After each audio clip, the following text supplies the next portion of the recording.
Welcome back to my channel. Today, we're going to be talking about an Apple TV Plus release from much earlier this year, The Banker. Before we begin, let me know in the comments if you were looking forward to this or what your thoughts were if you've seen it already, and make sure to give this a thumbs up if you like these reviews. It helps me out immensely if you do that. Also, if you're new here and you like movies, please consider hitting that subscribe button so you can stay up to date with reviews of new releases and some classics. But now, let's jump right into it. This stars Anthony Mackie as Bernard Garrett, an entrepreneur in the 1950s who wants to become a real estate investor but is prevented from doing so due to repeated encounters with racism. When he meets a club owner named Joe, played by Samuel L. Jackson, the two team up and convince a white man named Matt, played by Nicholas Hoult, to pose as their front in meetings so they can facilitate sales. This was released on Apple TV Plus all the way back in March, and I didn't see it till a couple of months ago, but I wanted to talk about it, especially as it's the only narrative Apple TV Plus movie from this year that I don't have a review for. And it's written and directed by George Nolfi, whose feature debut was a film that I find to be highly underrated, 2011's The Adjustment Bureau. Great movie, extremely well crafted. He only had one other film in between that and this film called Birth of the Dragon, which I didn't even hear about until recently, but I heard it wasn't that great, unfortunately. Though this is another solid addition to his filmography. Nolfi is someone who can really craft effective thrills and present us with a highly engaging story, and that's what we got with this film. I like movies that revolve around someone pulling off this one long trick throughout the entire movie. Films like The Sting, Matchstick Men, the Ocean movies, one of which Nolfi wrote, by the way, which was Ocean's 12. Now, this isn't a movie about con artists like those other movies I mentioned, as those are about people trying to flat out steal money, but this evokes the tone of movies like those, as it does involve Anthony Mackie and Samuel L. Jackson doing business by effectively tricking countless people, and it'll be very satisfying watching a lot of this unfold. Since it takes place in the 1950s and they're dealing extensively with these horrible racist people, you take a lot of joy watching them get the one-up on so many terrible people through using Nicholas Hoult. This is based on a true story, one that I knew nothing about going into it,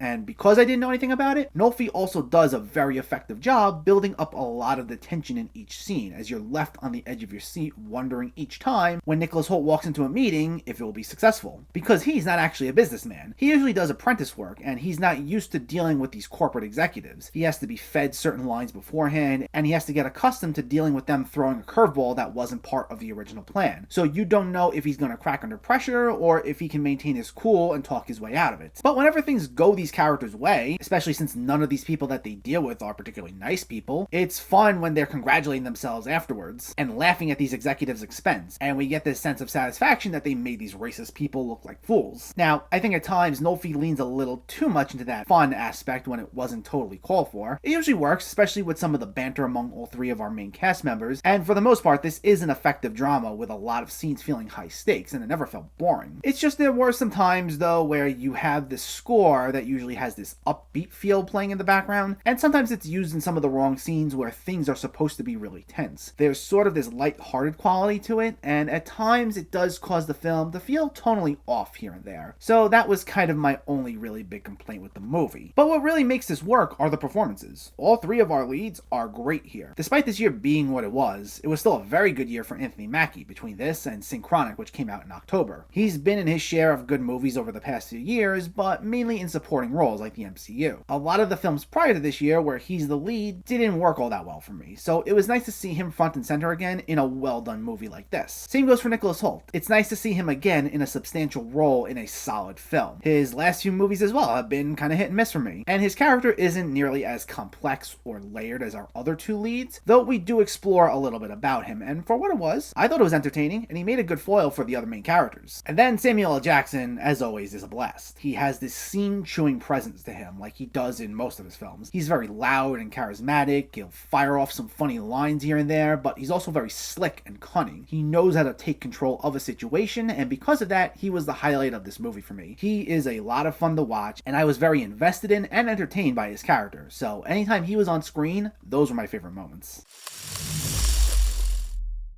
Overall, this is a very well-made film. It's an engaging story full of high-stakes thrills that also manages to have this somewhat fun aspect to it. Sometimes that will lead to some slight tonal issues here and there, but for the most part, it's well-crafted and effective, and it's elevated by three great performances from Anthony Mackie, Nicholas Hoult, and Samuel L. Jackson. It's on Apple TV Plus, so if you have it and you haven't seen this by now, definitely check it out. The Banker gets an 8.5 out of 10. So let me know, did you see The Banker or are you planning to see it, and what were your thoughts? Did you like the performances? Did you enjoy the story? And what's your favorite movie with Anthony Mackie? Let me know in the comments below. If you enjoyed this video, please like it and share it, and for more movie reviews and film discussion, please make sure to hit that subscribe button to stay updated. Thanks for watching everyone, and I'll catch you next time.